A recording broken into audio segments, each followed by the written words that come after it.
Paka saizi saa 12 kama waziri wa kilimo sijapokea notice yoyote. Mazungumzo yanaendelea na yanaongozwa na waziri wetu wa mambo ya nje. Lakini wakati mazungumzo yanaendelea, sisi hatuwezi kuendelea kuishi kuwa denied right hiyo.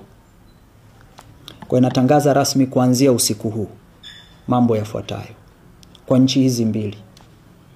South Africa imekuwa ikiingiza Tanzania fresh apples. Kwa hiyo kuanzia leo ni marufuku kuingiza fresh apple ya South Africa Tanzania. South Africa inaingiza matunda mbalimbali yakiwepo zabibu na mengine. Kwa hiyo kuanzia leo ni marufuku kuingiza matunda.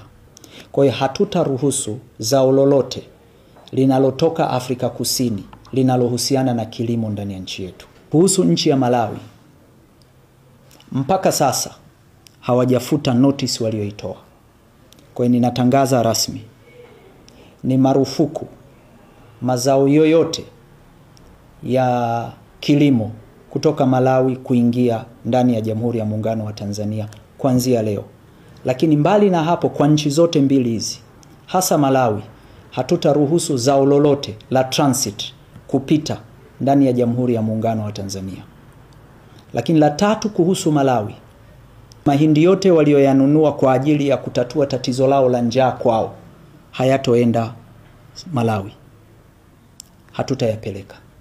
La tatu, tarehe 1 mwezi wa 5 walikuwa wanaanza kuchukua mbolea kwa ajili ya maandalizi ya msimu wao wa kilimo kutoka Tanzania. Hatutaruhusu mbolea yoyote kwenda Malawi. Nataka tu niseme, na hatua hii haihatarishi usalama wa nchi, haihatarishi food security.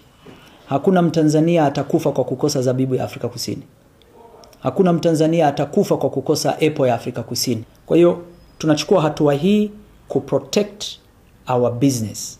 Hii ni biashara, lazima wote tuheshimiane.